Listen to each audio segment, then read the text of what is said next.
Donia Isabel ouvrit doucement la porte et laissa son regard dériver sur le ciel rougeoyant, les dernières lueurs du soleil persistant sur la ville paisible. Une douce brise soufflait à travers les rangées d'aréquiers, apportant le riche parfum de la terre humide après la pluie de l'après-midi. Elle soupira en tendant la main pour tirer sur son vieux pull, l'air se rafraîchissait enfin. Soudain, un son étrange s'éleva du porche, le cri faible et douloureux d'un nouveau-né. Curieuse et alarmée, Donia Isabel sortit et se figea. Là, à ses pieds, se trouvait un petit panier en osier. À l'intérieur reposait un petit enfant, enveloppé dans une serviette fine, ses yeux ronds et humides scrutant le crépuscule. Un mot flottait au bord du panier, « S'il vous plaît, élevez cet enfant. Je n'ai pas d'autre choix. » Son cœur se serrait. Pendant plus de la moitié de sa vie, elle n'avait jamais imaginé être mère, et encore moins à son âge. Pourtant, ses yeux fragiles l'empêchaient de détourner le regard. Cette nuit-là, elle emporta le bébé chez elle et le berça comme un secret précieux. Elle l'a appelé Pedro. 15 ans passèrent. Sous la douce protection de Donia Isabel, Pedro devint un adolescent libre d'esprit, aux cheveux hirsutes et aux yeux brillants. Pourtant, sous son rire facile se cachait un désir plus profond, connaître ses véritables origines. Un soir, au crépuscule, Pedro rentra chez lui, jetant des cailloux sur le chemin de terre, les pensées tourmentées par un tourbillon de questions. Il s'arrêta devant la vieille clôture et trouva Donia Isabel qui l'attendait, l'air sévère mais triste. « Pedro, tu es enfin de retour », dit-elle d'une voix basse et pleine de reproches. Il renifla. « C'est encore la clôture. Pourquoi veux-tu toujours que je la répare? Qu'est-ce qui est si important ?» Son regard n'exprimait aucune colère, seulement de la tristesse. « Ce n'est pas une question de clôture. Il s'agit d'apprendre à être responsable, à prendre soin de ce qui vous appartient. Vous n'y accordez peut-être pas de valeur maintenant, mais un jour, vous y accorderez de l'importance. » Pedro leva les yeux au ciel. « Tu me dis toujours quoi faire. Tu ne me laisses rien décider. »« Ce n'est pas une question de contrôle, » répondit-elle doucement. « Je veux juste que tu grandisses et que tu penses par toi-même. Mais si tu continues à te rebeller, tu le regretteras. » Il haussa les épaules et partit en trombe retrouver ses amis. Cette nuit-là, tout changea lorsqu'il rencontra Chan, une citadine aux cheveux courts et élégants, dont le regard semblait le transpercer. Adossé à un mur, Pedro croisa les bras tandis qu'elle s'approchait, les cheveux dansant au vent. « Alors, c'est toi Pedro ?» dit Chan d'un rire léger mais évaluateur. « J'ai entendu dire que tu n'écoutais personne.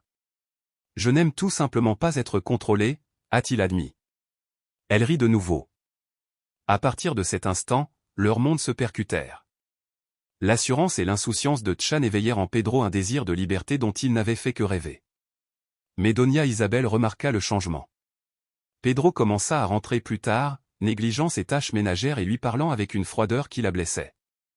Un soir, alors qu'il franchissait la porte, elle se tenait dans le couloir et lui demanda « Pedro, peux-tu m'expliquer ce qui se passe ?» Il soupira. « Ce n'est rien. Je veux juste un peu de liberté. » « La liberté, c'est bien, » dit-elle doucement. « Mais tu ne crois pas que tu vas trop loin. » Il se retourna, la colère montant en lui. « Tu me dis toujours quoi faire. Chan ne me force pas à faire des choses sans importance. » Les yeux de Donia Isabel s'emplirent d'inquiétude. « Ce que je vous apprends est important, c'est ainsi que vous apprendrez à aimer et à être responsable. »« Je n'ai peut-être pas besoin d'apprendre ça, » rétorqua-t-il. « Après tout, je ne suis même pas ton fils biologique. » Son cœur se brisa à cet instant. Le silence retomba dans la maison, et Pedro comprit qu'il était allé trop loin, mais l'orgueil l'empêcha de s'excuser. Il s'enfuit, la laissant seule avec sa douleur. Cette nuit-là, Pedro trouva Chan qui l'attendait près d'une vieille moto. Elle semblait différente, une lueur lointaine brillait dans ses yeux. « Qu'est-ce qui ne va pas ?» demanda-t-il. « Je pense partir » a-t-elle admis. « Je n'avais jamais prévu de rester ici longtemps. »« Pourquoi ?» fronça-t-il les sourcils. « Je suis venu pour m'échapper, » dit-elle doucement, « mais maintenant il est temps de passer à autre chose. » Le cœur de Pedro se serra. Chan était le seul à lui avoir donné ce sentiment d'appartenance. « Laisse-moi venir avec toi » lança-t-il avant de réfléchir. Un doux sourire se dessina sur ses lèvres. « Tu es sûr qu'on ne peut plus faire marche arrière une fois qu'on sera parti ?» Il déglutit difficilement. Des pensées sur Donia Isabel et la petite maison lui traversèrent l'esprit, mais aussi sur les leçons étouffantes qu'il ne supportait plus. Oui, murmura-t-il. Ce soir-là, ils élaborèrent leur plan. Pedro fit ses bagages en silence et laissa un mot, « Ne me cherchez pas. Je veux suivre mon propre chemin », il jeta son sac à dos sur son épaule et se glissa dans l'obscurité. Dehors, Chan fit vrombir la moto. « Monte », murmura-t-elle. « Tu es sûr ?» demanda-t-il une dernière fois. Il hocha la tête. D'un coup de pied, ils partirent, leur ville tranquille se fondant dans la nuit derrière eux. Ils se dirigèrent vers une ville voisine où Chan avait un ami qui les aiderait à louer une petite chambre. Les premiers jours, Pedro goûta à la liberté tant désirée, mais la réalité s'imposa bientôt. La chambre était exiguë et humide, meublée seulement d'un lit et d'un ventilateur grinçant. L'argent commença à manquer. Chan trouva un travail à temps partiel dans un café, mais Pedro n'avait aucune compétence et personne n'embaucherait un vagabond de 15 ans. Peu à peu, il comprit qu'une vie, libre, n'était pas si simple. Les repas se faisaient rares, la pièce plus oppressante, et les visites de Chan se faisaient plus rares. Un matin, elle le regarda avec des yeux fatigués. « Je m'en vais. » Pedro se figea. « Est-ce que cet endroit nous réserve quelque chose ?» Elle haussa les épaules. « J'ai des contacts en ville. Rester ici ne résout rien. » Son cœur se serra lorsqu'il vit Chan s'éloigner, à nouveau seul, avec rien d'autre que l'écho de la route derrière lui. Pedro sentit une boule se former dans sa poitrine tandis que Shango se taisait un instant, puis soupirait. « Tu dois trouver ta voie, Pedro. Je ne peux pas te porter éternellement. » Sans un mot de plus, il partit, laissant Pedro seul dans la chambre vide du motel. À cet instant, Pedro ressentit tout le poids de sa solitude. Visiblement désespéré, Pedro erra dans la ville à la recherche d'un emploi, mais personne ne voulait embaucher un enfant. Ses maigres économies fondirent rapidement, et la faim s'installa comme un prédateur silencieux. Il comprit que sans Doña Isabel, sans la sécurité et la chaleur de son ancienne demeure, il était vraiment seul. Par une nuit pluvieuse, Pedro se blottit sur le porche d'une tienda fermée. Son estomac gargouillait et ses pensées étaient embrumées par la faim. Il se souvint du doux contact de Doña Isabel, qui le couvrait d'une couverture lorsque le froid le frappait. Le regret le submergea, comment pourrait-il revenir? Il lui avait laissé une lettre, jurant de ne jamais revenir, craignant d'affronter son regard déçu. L'épuisement le gagna et il sombra dans un sommeil agité. Dans son demi-rêve, une voix douce l'appela, « Pourquoi es-tu assis ici ?» Pedro cligna des yeux et vit un homme d'âge moyen en imperméable, les yeux brillants dans la pénombre. « Si tu as besoin de travail, j'ai une place pour toi, » dit l'inconnu avec un léger sourire. « Mais il faut du courage. » Pedro hésita, mais la faim ne lui laissa pas le choix. Le sourire en coin de l'homme s'accentua. « C'est un travail simple, sois appliqué et tais-toi. Tu as besoin d'argent. J'ai besoin de gens. » Hochant la tête, Pedro le suivit à travers les rues désertes jusqu'à un vieil entrepôt à la périphérie de la ville, bordé de camions rouillés et d'ombre. À l'intérieur, des hommes soulevaient de lourdes caisses dans des fourgons défoncés, inspectant chaque colis avant de le sceller dans du carton ordinaire. « Suivez simplement les instructions, » dit l'homme à l'imperméable. Pedro remonta ses manches et se mit au travail, la sueur trempant sa chemise tandis qu'il soulevait carton après carton. Il ne demandait jamais ce qu'il y avait à l'intérieur. Le petit salaire, bien que dérisoire, était synonyme de survie. Avec le temps, il s'habitua à la routine, obéissant sans poser de questions. Pourtant, le malaise le rongeait. Il voyait des colis remis à des hommes au regard fuyant, et des collègues battus pour des erreurs mineures. La peur lui nouait la gorge. Une nuit, alors qu'il transportait une caisse, il entendit une conversation à voix basse. « Cet objet est vital, ne le laissez pas filer », siffla l'inconnu. Le cœur de Pedro battait fort. Ce n'était pas un travail ordinaire. Il songea à s'échapper, mais ces quelques pesos ne suffiraient pas et il n'avait nulle part où aller. Puis les sirènes retentirent. La police fit irruption, gyrophares allumés et voix hurlantes. Les hommes se dispersèrent, certains furent arrêtés sur place. Pedro se figea, les jambes tremblantes. « Cours, gamin !» le poussa quelqu'un vers une sortie de secours. Il s'élança dans la nuit, les poumons en feu, le cœur battant. Il courut jusqu'à une maison familière aux fenêtres illuminées, celle de Doña Isabel. Pedro s'arrêta sur le pas de la porte, la main tremblante. Il avait juré de ne jamais revenir, et pourtant il était là, désespéré et effrayé. Avant qu'il puisse frapper, la porte s'ouvrit. Doña Isabel resta là, les yeux écarquillés de surprise, puis adoucis par un amour infini. Pedro tomba à genoux et fondit en larmes avant de se jeter dans ses bras. Elle le serra fort, ses bras fins mais fermes le rassurant sur sa sécurité. Cette nuit-là, enveloppé dans ses bras, Pedro ressentit la chaleur qu'il croyait perdue à jamais. Elle lui caressa le dos comme elle le faisait quand il était enfant, murmurant « Tout va bien, mi hijo. C'est bon que tu sois de retour. » Dans sa voix, il trouva pardon et espoir. Au matin, il se réveilla dans sa chambre familière, chaque objet étant exactement là où il se souvenait. Doña Isabel entra avec un bol de porridge chaud. « Réveille-toi et mange quelque chose, tu es trop maigre, dit-elle en le posant devant lui. Pedro accepta le bol, dont la chaleur s'infiltra dans ses mains glacées. À travers ses larmes et ses paroles tremblantes, il raconta son calvaire, l'errance, l'entrepôt, les sirènes qui auraient pu le condamner à un destin funeste. Elle l'écouta, les yeux emplis de tristesse et de compréhension. « On se perd tous parfois, dit-elle doucement. L'important, c'est que tu reconnaisses tes erreurs et que tu saches comment rentrer à la maison. » Pedro baissa la tête, la résolution transparaissant à travers ses larmes. « Grand-mère, je veux retourner à l'école, dit-il. Le visage de Doña Isabel s'illumina de joie. « Tu es sûr, demanda-t-elle. Il hocha la tête. À cet instant, Pedro sut qu'il avait retrouvé le chemin du retour non seulement vers une maison, mais vers le seul endroit qui ait jamais vraiment été son foyer. Il étudiait dur, aidant Doña Isabel dans toutes les tâches ménagères, et chaque jour il se sentait plus mature mais la vie, il allait bientôt l'apprendre, ne suit pas un chemin droit. Un après-midi, en rentrant de l'école, une vive douleur lui saisit l'abdomen. Il pressa une main contre son flanc et haleta. Il crut d'abord à un simple mal de ventre, mais la douleur s'intensifia comme si quelque chose le déchirait de l'intérieur.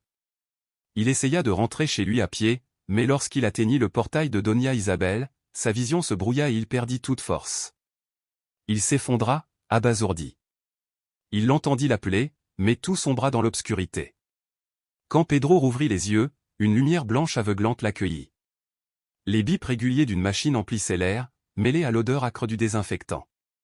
Ses membres étaient lourds, mais peu à peu sa vision s'éclaircit, il était à l'hôpital. « Pedro, es-tu réveillé ?» La voix de Doña Isabel tremblait de soulagement et de peur tandis qu'elle lui serrait la main. Ses yeux étaient rouges d'une nuit blanche. Il essaya de parler, mais sa gorge était trop sèche. « Qu'est-ce qui ne va pas ?» croissa-t-il. Avant qu'elle puisse répondre, un médecin entra, scrutant les écrans d'un air grave. « Vous souffrez d'insuffisance rénale aiguë, dit-il. La douleur que vous ressentez est due à une perte de fonction rénale.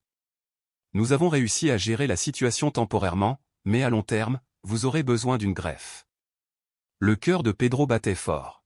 « Une greffe de rein ?» Les mots suivants du médecin furent un choc, sans donneur compatible, vous devrez subir une dialyse régulière, et si nous attendons trop longtemps, votre vie sera en danger.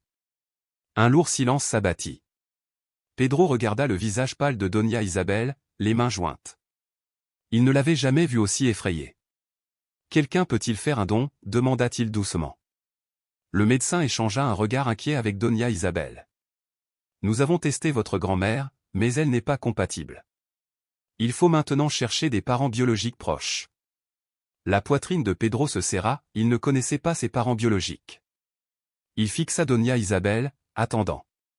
Elle baissa la tête, d'une voix à peine plus forte qu'un murmure, « Pedro, il est temps que tu saches la vérité. » Dans le silence qui suivit, Doña Isabel lui raconta cette nuit d'orage, autrefois, où elle avait trouvé un bébé enveloppé dans une couverture dans un panier sur le pas de sa porte, accompagné d'une lettre d'une mère anonyme la suppliant de s'occuper de l'enfant. Pedro garda le silence. « J'ai donc des parents, dit-il enfin. Elle hocha la tête, les larmes aux yeux. « Oui, mais je ne sais pas qui ils sont. » Sa poitrine lui faisait plus mal que n'importe quelle douleur physique. Dans les jours qui suivirent, le corps de Pedro s'affaiblit encore davantage. Doña Isabel resta à ses côtés, mais il voyait l'inquiétude grandir dans ses yeux. Un après-midi, alors que l'épuisement le tirait vers le sommeil, la porte s'ouvrit et une infirmière entra, un dossier à la main. « Doña Isabel, j'ai une nouvelle importante, dit-elle solennellement. Nous avons trouvé quelqu'un dont la moelle osseuse est parfaitement compatible avec celle de Pedro, un proche parent. » Doña Isabel retint son souffle. « C'est votre propre fils, poursuivit l'infirmière. Le père biologique de Pedro s'est manifesté et a accepté de donner son rein. Les mains de Doña Isabel tremblèrent en lisant le nom. L'homme qui avait autrefois abandonné Pedro était désormais prêt à lui sauver la vie. Son esprit se tournait vers le regret, la rédemption et ce que cela signifierait pour Pedro. Il aimerait voir son fils avant l'opération, ajouta doucement l'infirmière. Le lendemain matin, Pedro se réveilla inconscient de cette révélation. Doña Isabel était assise à côté de lui, son sourire fatigué, chaleureux mais réservé. « Pedro, j'ai des nouvelles, commença-t-elle. Lorsqu'il lui demanda s'il pouvait se faire opérer, elle acquiesça, mais ne sourit pas. « Pedro, le donneur est ton père biologique, dit-elle doucement. Son cœur fit un bond. Il est revenu pour te sauver. » La colère, la confusion et un fragile espoir se bousculaient en lui. Après un long silence, il expira. « D'accord. Je veux le rencontrer. » Cet après-midi-là, Pedro s'assit dans son lit lorsque la porte s'ouvrit. Un homme grand et mince entra, les rides du temps sur son visage égalant la profondeur de son regard. La voix de Pedro trembla lorsqu'il parla le premier, « Tu es mon père. » L'homme hocha la tête, la voix rauque d'émotion. Dans le silence qui suivit, deux vies, autrefois séparées, commencèrent à combler la distance par un seul mot fragile, « fils ». « Oui, c'est moi, je m'appelle TRNVNDNG. » Pedro serra les poings, essayant de contenir le flot d'émotions qui le submergeait. « Tu m'as abandonné quand j'étais enfant, et maintenant tu reviens uniquement parce que j'ai besoin d'un rein. » Don Fernando ferma les yeux et prit une inspiration lente et régulière. « Je sais que tu me détestes, et je n'ai aucune excuse pour ce que j'ai fait, » dit-il d'une voix basse et tendue. Il hésita, puis poursuivit encore plus doucement. « Mais papa ne t'a jamais abandonné. » Pedro se figea. « Que as-tu dit ?» Le regard de Don Fernando se reporta sur des souvenirs enfouis depuis longtemps. « Le jour où ta mère a accouché, je n'étais pas là. À mon retour, ta mère avait disparu, te laissant sur le pas de la porte de Doña Isabel. Je l'ai cherchée et toi aussi pendant des années, mais je ne t'ai jamais retrouvé. » La mâchoire de Pedro se serra. « Tu mens. Si tu m'avais vraiment cherché, tu m'aurais trouvé depuis longtemps. » Don Fernando baissa la tête. « J'ai commis d'innombrables erreurs. Je n'ai pas eu le courage d'affronter le passé. Quand je t'ai enfin découvert, j'avais trop peur pour m'approcher. Je ne pouvais que t'observer de loin. » Un rire amer s'échappa de Pedro. « Alors tu es resté caché toutes ces années sans jamais te présenter. Sais-tu comment j'ai grandi? Sais-tu à quel point je t'en voulais? » La douleur se lisait sur le visage de Don Fernando tandis qu'il fermait les yeux. « Je sais, et je ne m'attends pas à ce que tu me pardonnes tout de suite. Mais je veux faire quelque chose pour me racheter. » Les mains de Pedro tremblaient de sentiments contradictoires, colère, tristesse, et même une lueur de gratitude. Finalement, il prit une inspiration tremblante. « Je n'ai pas besoin que tu me sauves ou que tu expies tes péchés. Si tu veux vraiment m'aider, alors reste. Ne disparais plus. » Un lourd silence emplit la chambre d'hôpital tandis que Pedro observait, attendant. « Je n'ai pas besoin d'un père qui n'apparaît que lorsqu'il y a quelque chose à sacrifier, puis disparaît, » répéta-t-il d'une voix brisée. « Si tu veux la rédemption, tu dois rester. » Don Fernando déglutit difficilement, le regard tourmenté. Il s'était préparé à donner son rein à Pedro, mais à cet instant, il comprit, Pedro avait besoin de plus qu'un organe, il avait besoin d'un père qui resterait. « Jusqu'à présent, j'ai toujours fui, » avoua Don Fernando, la voix brisée. « J'ai peur que tu me détestes, peur que rien ne puisse être sauvé. Mais maintenant, je réalise que la seule chose que je ne peux pas faire, c'est repartir. » Pedro l'observa, incertain que le pardon puisse venir si vite. Pourtant, dans cette sincérité brute, il découvrit une lueur d'espoir. « D'accord, » murmura-t-il, « alors reste. » Bientôt, l'opération de transplantation fut programmée. Doña Isabel resta assise aux côtés de Pedro toute la nuit, lui serrant la main comme pour lui donner de la force. « Quoi qu'il arrive, je serai toujours là, » promit-elle. Pedro parvint à esquisser un léger sourire. « Je sais, grand-mère. » Cette nuit-là, pour la première fois depuis des années, Don Fernando était assis sur le porche de l'hôpital sous le vaste ciel étoilé.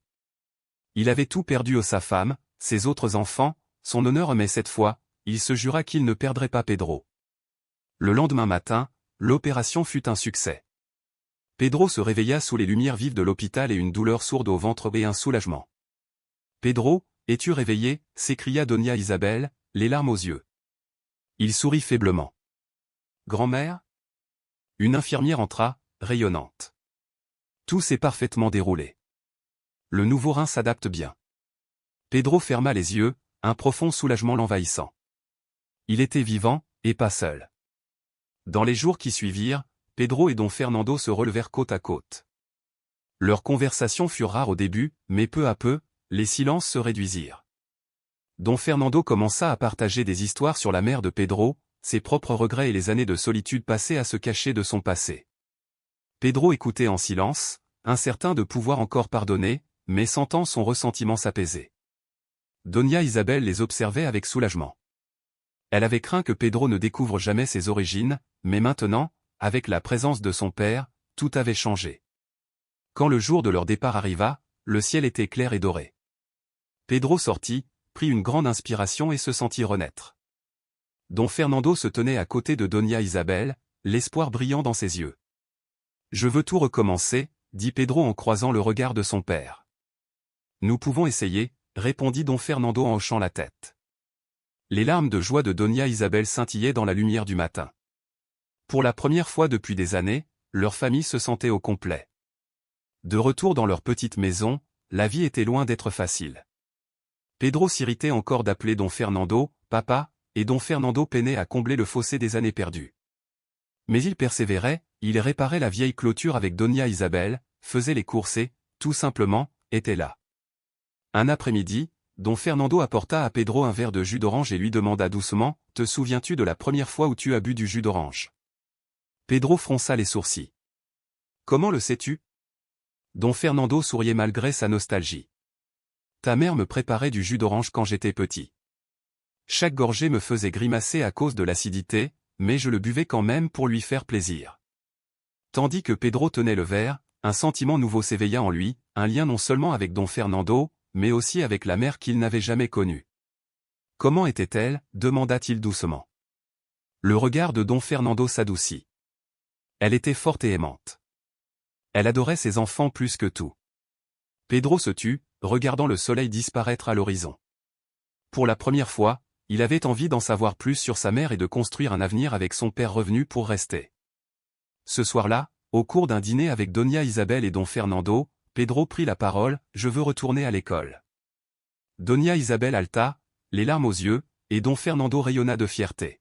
« Tu y arriveras, promit-il, je t'aiderai à chaque étape. » Dans les mois qui suivirent, Pedro reprit ses études, se levant tôt pour apprendre, travailler et reconstruire sa vie. Chaque après-midi, à son retour, il retrouvait Don Fernando sur le porche, prêt à lui demander « Comment s'est passée ta journée ? Besoin d'aide ?» Petit à petit, Pedro apprit à l'appeler « Papa » sans hésiter. Le jour de son examen final, Doña Isabel se tenait devant les grilles de l'école, la fierté dans les yeux. Don Fernando lui glissa une amulette usée dans la main. « Ta mère a gardé ceci pour prier pour ma sécurité » dit-il doucement. « Maintenant, il t'appartient. » Pedro serra le talisman contre lui, sentant un fil invisible lier le passé à son présent. Il entra dans la salle d'examen, déterminé non pas à fuir la vie, mais à aller de l'avant avec courage. Des semaines plus tard, une lettre arriva, apportant la nouvelle tant attendue. Les doigts tremblants, Pedro l'ouvrit et découvrit qu'il avait réussi. Débordant de joie, il se précipita chez lui et serra Doña Isabel dans ses bras. « Grand-mère, j'ai réussi » s'écria-t-il. Derrière eux, Don Fernando les observait avec un sourire fier. « J'ai toujours su que tu en étais capable » murmura-t-il. Ce soir-là, sous un ciel étoilé, tous trois étaient assis ensemble sur la véranda. « Je veux continuer à étudier » annonça Pedro. « Peut-être apprendre un métier. »« Aussi longtemps que tu le souhaites, nous te soutiendrons » promit Doña Isabel. Don Fernando hocha la tête pensivement. « Et je veux rester ici, construire quelque chose avec toi » ajouta-t-il. Père et fils échangèrent un sourire discret, enfin pleinement unis. Dans les jours qui suivirent, Pedro s'inscrivit à une formation professionnelle, conciliant travail et études, tandis que Don Fernando ouvrit un petit atelier de réparation en ville. Avec l'aide de Doña Isabel, ils reconstruisirent plus qu'une simple maison, ils reconstruisirent une famille forgée par l'amour, le pardon et le courage d'affronter le passé. Le parcours de Pedro prouva que la reconstruction ne se résume pas à des murs et des poutres, mais à l'espoir lui-même. Nous faisons tous des erreurs, mais la vraie liberté réside dans le fait d'oser faire marche arrière, de se racheter et de construire un avenir meilleur. Merci de partager leur histoire.